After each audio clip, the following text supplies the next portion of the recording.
Bintou Keïta plaide pour une solidarité active de tous les acteurs impliqués dans le processus de paix pour mettre hors d'état de nuire les groupes armés locaux comme étrangers. La chef de la MONUSCO l'a dit lors de sa visite à Bunia en Ituri. La représentante spéciale du secrétaire général des Nations Unies en RDC, tout en condamnant les incidents ignobles contre les civils à Irumu par les ADF, estime que sans l'appui de tout le monde, l'état de siège ne peut pas atteindre son objectif. Suivez.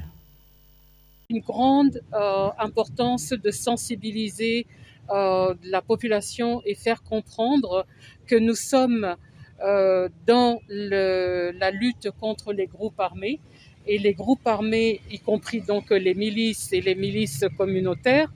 Mais dans ce contexte, c'est aussi une guerre de communication, c'est aussi une guerre psychologique.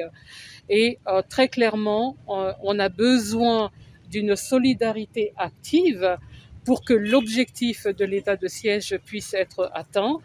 Et même lorsqu'il y a des incidents dans le dispositif, il faut regarder d'où on vient, ce qui est en train d'être fait, les territoires qui sont en train d'être récupérés, et dans les aspects où des routes qui constituent des axes stratégiques importants pour le pays, pas seulement la province d'Ituri, mais aussi celle du Nord Kivu.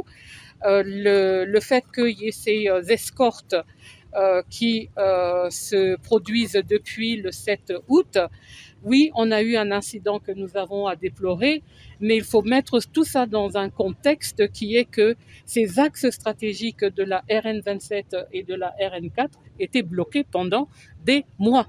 Donc, les escortes doivent être vues comme un peu un poumon qui facilite le trafic de la population. Et il n'y a jamais de risque zéro dans aucune opération humaine. On peut faire la meilleure planification que l'on peut, mais risque zéro, ça n'existe pas.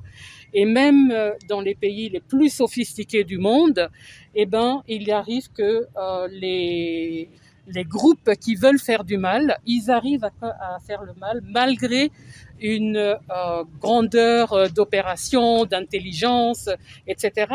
Toutes les choses que l'armée ici, avec l'appui de la MONUSCO, la PNC aussi et du dispositif, pour faire en sorte d'améliorer de jour en jour la souffrance que les populations vivent au quotidien.